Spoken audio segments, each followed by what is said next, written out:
Most people are stuck in a system designed to work harder and not smarter. We're here to expose the strategies, the loopholes and the life hacks the 1% use. This is universal basic knowledge. What if I told you if there are people who legally pay almost nothing in taxes on their global income just by changing their address? The ultra wealthy have been doing this for years, and now you can too. The constant?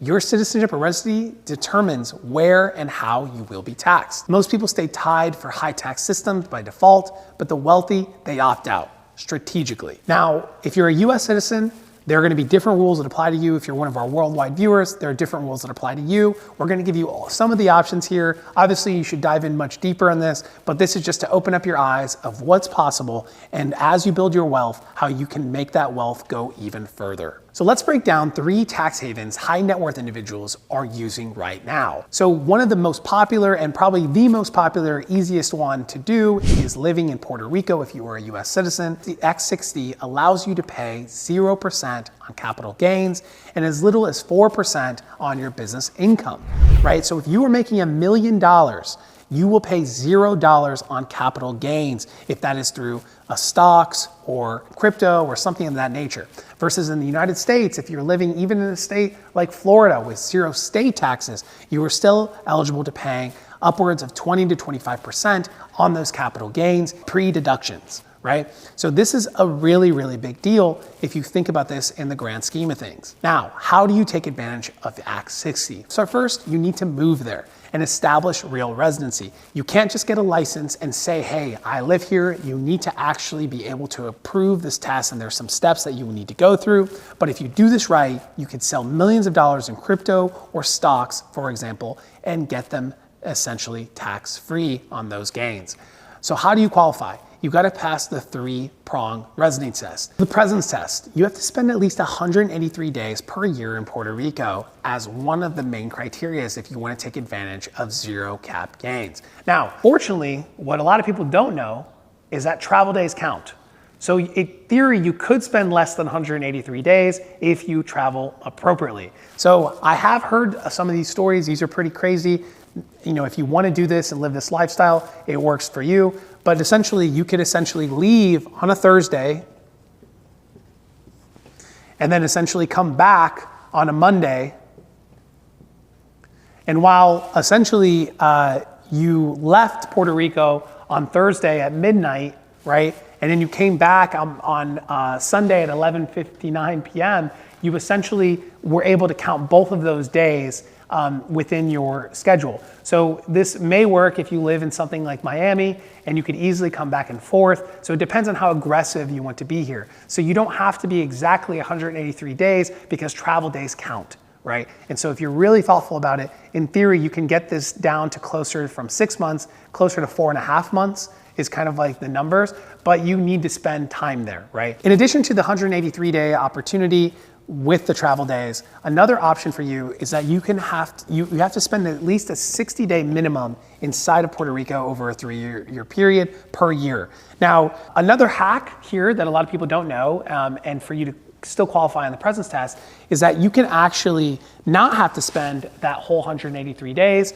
You will have to hit the 60-day minimum, but as long as you don't spend more than 90 days max in the mainland USA, so you know, the mainland of the 48 continuous states, you essentially still can qualify without actually hitting the 183 days. So a lot of people that like to be a nomad or live abroad, this is a great opportunity, especially if you can be really strategic about the time that you spend in mainland USA. Act 60 is somewhat complex. You want to definitely dive in deeper in here. I know a lot of people that have taken advantage of this and love living in Puerto Rico, but the tax savings is quite significant, and it's basically one of the only legal ways that an American citizen that does not renounce their citizenship can save on taxes in a significant way. If you're not making a few $100,000 at least a year, this is likely not worth your time to pursue. But if you are making north of that and you want to take advantage of this, it does start to make sense because there are some other things that we need to do. So you need to be able to have and prove that this is your primary place of work. your business is in Puerto Rico, your connections are in Puerto Rico, so your doctor, your church, your friends, the groups. These are the 2 or 3 things that people are going to look at, especially the IRS, to make sure that you don't get audited. And if you do get audited, that you can prove that you are a Puerto Rican resident. So there's a variety of mechanisms that you need to do, like getting voter registration, mailing address, social and community ties, as we mentioned. And you also will need to donate to a local nonprofit while this is happening. And so essentially every year there is a donation that needs to be made to a Puerto Rican non-for-profit as part of this program. And so this is a very, very unique program that got renewed. There's a lot of changes that people have talked about over the years of what is happening with Puerto Rico as a territory of the United States, and its program is still available for people to take advantage of. And there's a lot of famous people that have done this program specifically. Notably, Jake Paul, the Paul brothers, they live in Puerto Rico. A lot of crypto millionaires live in Puerto Rico, in some cases crypto billionaires. And so a lot of people have done this. I have had friends that sometimes have gone through the process of actually selling a company of theirs, and in order to get the deal to work and the finances to work, have moved to that country in order to make the deal happen. And so it is a very powerful tool if you are in the right circumstance. The things for you to know is that the infrastructure in Puerto Rico isn't quite as developed as the United States. Obviously, it has a lot of the benefits that the United States has, but you are going to have to take some of those differentiators from living on an island versus mainland. So, it's a great place. Check it out.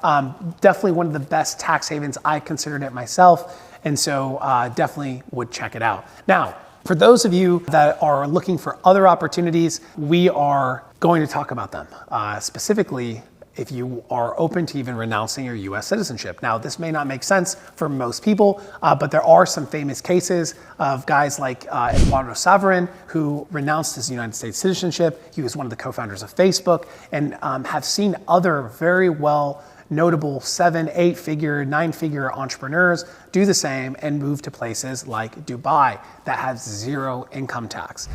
This is a pretty significant thing to do. You can't take it back. And so, we wanted to talk about the Puerto Rican opportunity first, because that is one of the ones that you would not have to do that. If you are living overseas, you may be living in a country in Europe that has a ton of taxes, whereas countries like Portugal have 0 wealth tax and no inheritance tax. Dubai, famously, 0 income tax. I mean, the difference here is very significant when you're talking about if you are earning 100, 200, 500, $1 million+ a year.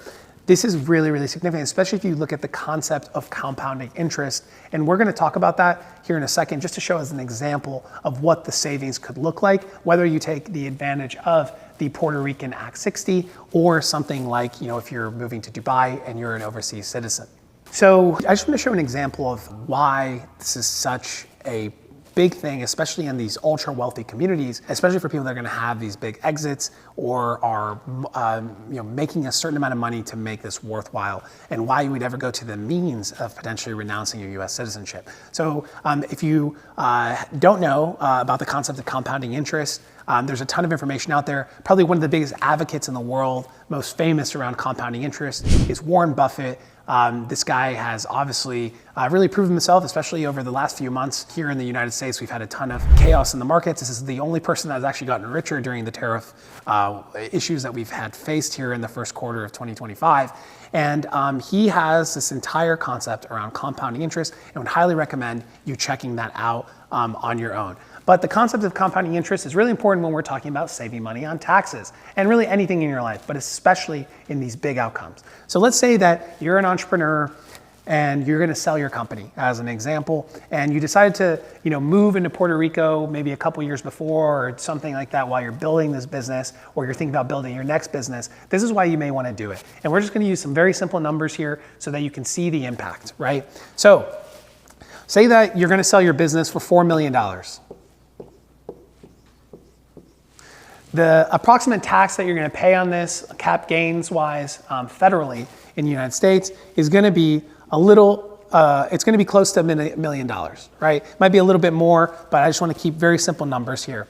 And so effectively, you're going to take home $3 million, which is nice. You know, you're paying $1 million.